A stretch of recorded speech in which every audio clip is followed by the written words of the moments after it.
Thank you, Dan. We're joined right now by Dr. Cedrek McFadden, our 7 News medical consultant. On Monday, we have this partial eclipse that will be visible in our area, but it's important for all of us not to look up at it if you are not wearing the appropriate protective eyewear. So, Dr. C, let's talk a little bit about why it is not advised to look directly at the eclipse without those special glasses. Part of the eye that's key for vision. It takes in the light that you see, takes in the colors, and it helps interpret that so you can know exactly what's in front of you.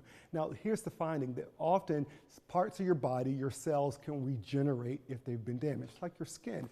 But these parts of your eye, like the retina, they do not regenerate if they've been damaged. Which is why, these changes and these damages that can occur can be either temporary or even permanent, which is why you really want to be careful during an eclipse. So if you were to make that mistake, and this is we're talking about this so that you don't do it, if you were to experience looking directly at the eclipse, what happens? Well, people might describe having blurred vision, or they may have distortion of colors, or they may see a distortion of shape. So something that is straight may be interpreted as being bent or curved. And these findings can be present without pain. So if you're waiting for pain while you're looking at the eclipse, you're obviously waiting way too long. You're not going to have that pain, and you're still having damages occur that can, again, be temporary or even extend to be permanent with blind spots present in your visual fields. In terms of the changes that happen to eyesight, Dr. C, is that immediate?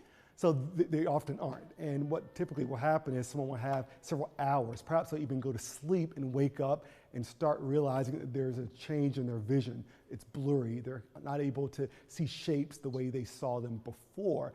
And if you find that this is occurring and you're having pain, if you're having strain around your eyes, you definitely want to seek help. You want to talk with your ophthalmologist to make sure that you're really determining what's going on with your vision. All right, so to prevent the problem, what safety precautions do we need to take to observe the eclipse? Well, there's certain times during the eclipse where it is safe to look at the eclipse without glasses. But, if you're going to look, and that's the first thing, right? You don't have to look, but if you're going to look, you want to have the proper glasses. You want to have those that have sort of that international safety seal. I think there's ISO 12312. There's, you can find them at, certain stores like your hardware stores, even your doctor's office may have them available. But you want to be very careful, not only with yourself, but also with children, because they may be more at risk. And if you have any of these changes, you want to talk with your doctor so you can determine the full extent of damages that you may be occurred. All right, Dr. C, we appreciate it. Thank you so much for the warning. Taylor?